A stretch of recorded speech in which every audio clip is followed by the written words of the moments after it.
Today I will be sharing some advanced tips and tricks on how to elevate your whiteboard game.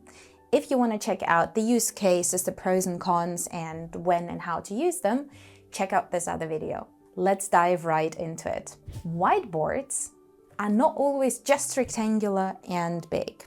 Sometimes they're small and round. I got these auction pads, which are whiteboard material, off a certain site online that you all know and love. One of my favorite use cases for these is if you are doing a sprint planning and you are estimating user stories with story points, something that you might know as a Scrum poker, you can also do as a Scrum auction. So you ask your participants, how much is this user story worth in story points?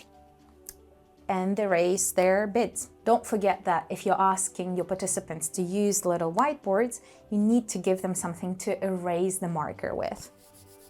I once did a little auctioning game with my workshop participants where they had to guess some project-related trivia, and whoever would get the closest to the right answer would consider it a winner. So let's say, how many kilometers has the team traveled for the project this year? And the answer is 70,000, right?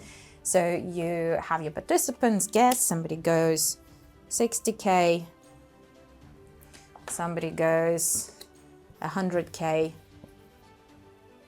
the closest one wins. This brings me to my next point. Whiteboard markers only. Let's be real. Have you or somebody you love ever ruined a whiteboard with a permanent marker? There is actually a very easy fix to this embarrassing situation. Just remove all the permanent markers from the reach of your workshop participants. Yes, before I start my workshop, I go around the room and I actually collect all the non-whiteboard markers and I put them in the corner and I don't ask my participants to use them. You can use your whiteboard markers just as well on your flip charts or on your sticky notes if you're combining the mediums. But by removing all non-whiteboard markers from the room, you just have one less thing to worry about during your workshop. Let's continue on the markers. As any experienced facilitator, I do have my preferences. And my personal favorite is the Pilot V-Board Master.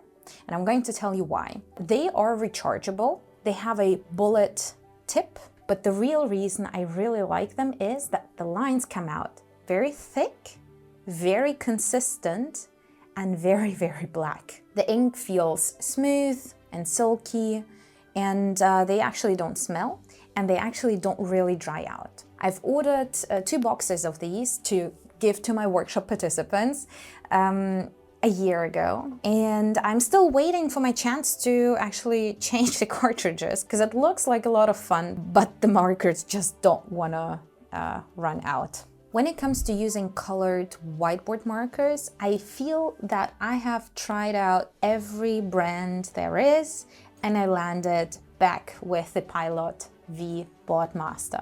A little nuance when it comes to colors that I found out working well for me was, instead of using red and green to indicate something good and something bad, or just to bring in some contrast, I started using violet and orange. Not only because it's a bit more inclusive towards folks with color blindness, but also because it's a bit more interesting visually. The nuance with the colored whiteboard markers is you can't really layer them and you can't really combine the colors.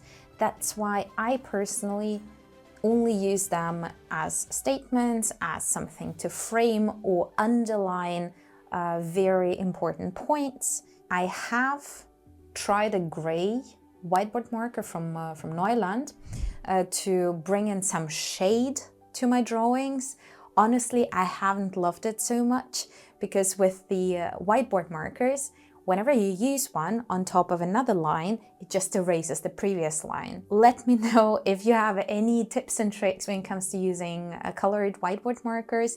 So far, I have kept my usage of color on my whiteboards to a very bare minimum. Cleaning up past mistakes. If you find yourself in a situation where there are lines on your whiteboard that just don't want to come off no matter what you do, and you don't have the professional cleaning solution next to you, what I like to do in those emergency cases is, because the whiteboard markers are alcohol solvable and there is alcohol in the whiteboard markers, paint over the old line with a fresh marker. It will dissolve the ink and now you will be able to wipe it off. If you're asking yourself, how could I have the flexibility of a whiteboard but take it around?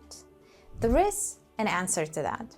There is a love child between a flip chart and a whiteboard, and these are called static dry erase sheets. I have one kind here. I have taken these on workshops internationally.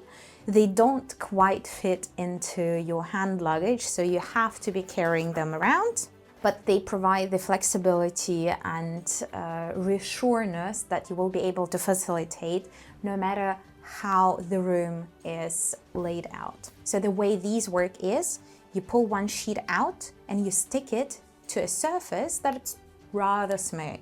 Let's take a look.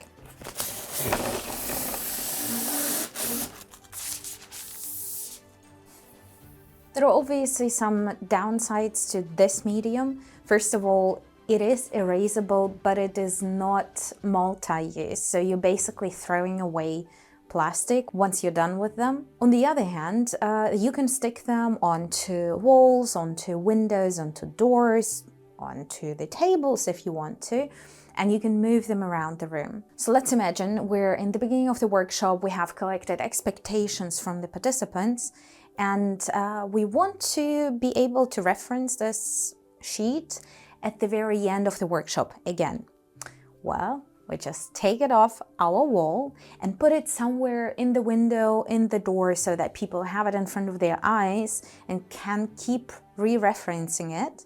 And it's very easy to stick it back onto our main presenting flip chart or the whiteboard or any other main presenting surface at the very end of the workshop. A whiteboard allows us very dynamic representations of systems and connections and groupings and clusters, because you can just literally move the pieces around, be it magnets, be it sticky notes, be it drawings, because you can erase them and redraw them somewhere else. Then you can put frames around them, put connections between them, change those connections, create new ones, and regroup the elements as you wish. Layout.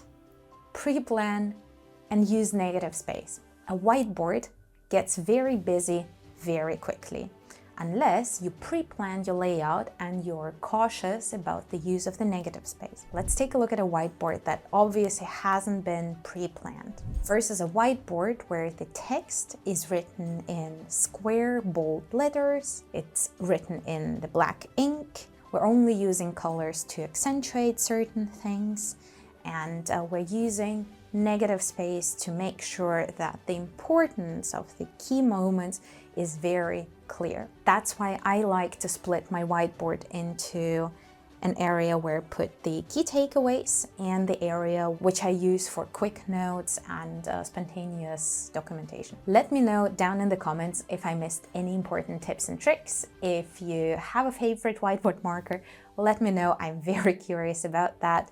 Leave this video a like and see you soon.